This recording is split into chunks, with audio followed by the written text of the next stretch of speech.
I want you to close your eyes for a second. Imagine the most private, vulnerable moment of your day. You're in a busy shopping mall, nature calls, and you rush into a public restroom stall.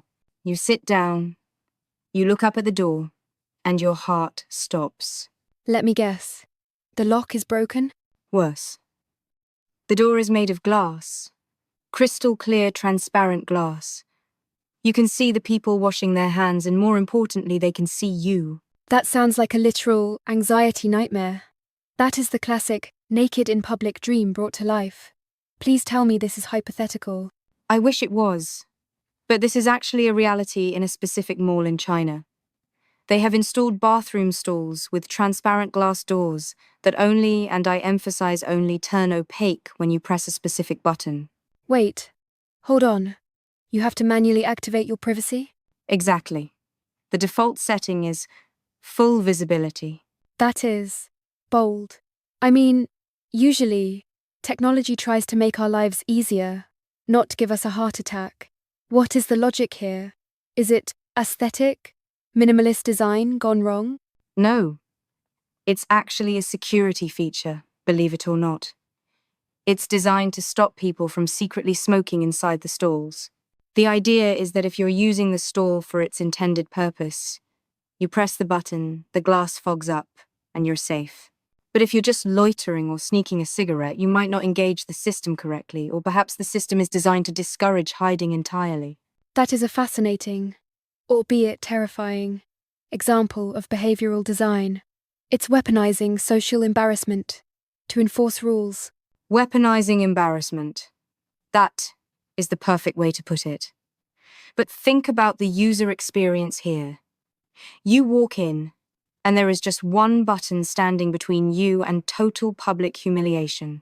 And you have to trust that button. That's the part that gets me. I mean, we've all dealt with automatic sinks that don't turn on when you wave your hands, or hand dryers that are broken. Now imagine that glitch happens with the wall shielding you from the entire restroom. Right? The internet reaction has been exactly that mixture of horror and hysteria. People are joking that new levels of anxiety have been unlocked. One comment said, "Imagine forgetting to press the button." Oh, absolutely. We're so distracted these days. You walk in, you're checking your phone, maybe you're in a rush. It is entirely possible to sit down and forget to hit the "don't look at me" switch. And then there's the tech angle. This uses what's called smart glass, or switchable privacy glass. Usually, when the current is off, it's opaque, and when you run power through it, it becomes clear, or vice versa, depending on the type. But relying on a circuit board to protect your dignity feels like a very high-stakes gamble. It really does. But let's dig a little deeper into the intent here. They're trying to catch smokers. It speaks to this massive tension we're seeing globally between public order and personal privacy. It's the smart city concept, taken to the absolute extreme. It feels like we are trading privacy for compliance. Like, sure, we stop the smokers, but at what cost? The cost is that every innocent person has to undergo a mini stress test just to use the bathroom. Precisely. It's a form of hostile architecture. Usually, we see that on park benches, designed so you can't sleep on them. But this is hostile architecture, inside the most intimate space we have left in public. It sends a message. We do not trust you. That's a great point. It assumes guilt until you prove innocence by pushing the button. And even then, there's that lingering fear. What if the timer runs out? What if the sensor malfunctions? It reminds me of the panopticon concept, the idea that if people think they might be watched, they will behave. But usually, the bathroom is the one sanctuary from the panopticon. It's the one place where the cameras aren't allowed.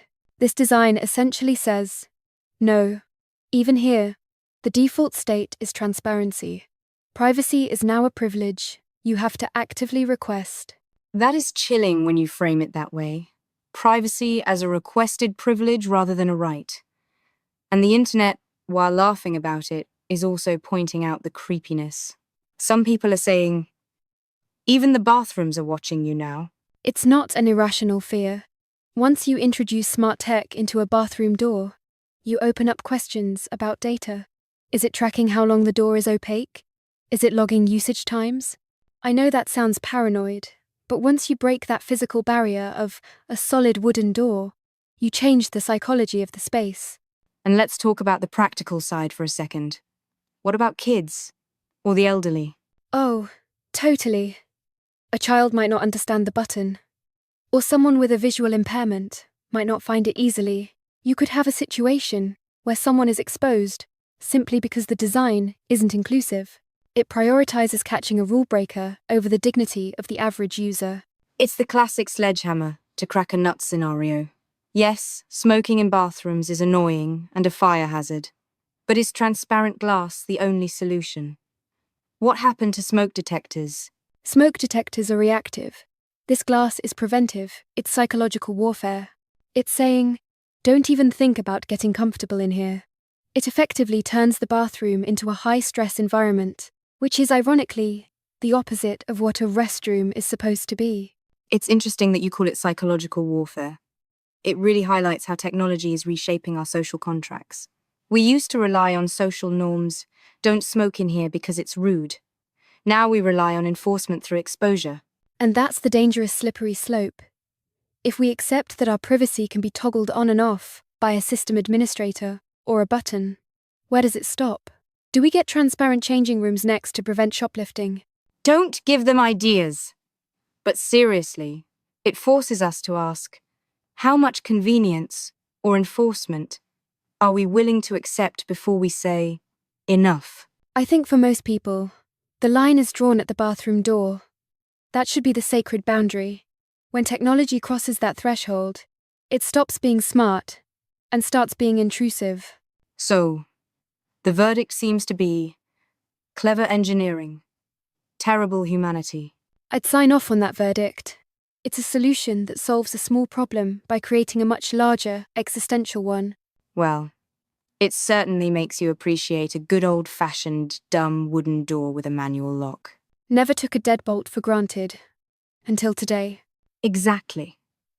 So, to everyone listening, next time you walk into a public restroom, take a second to appreciate the opacity of that door. It might be a luxury in the future. And if you do see a glass door, maybe just hold it until you get home. Solid advice. Thanks for diving into this transparent nightmare with us. Always a pleasure. Stay hidden, everyone.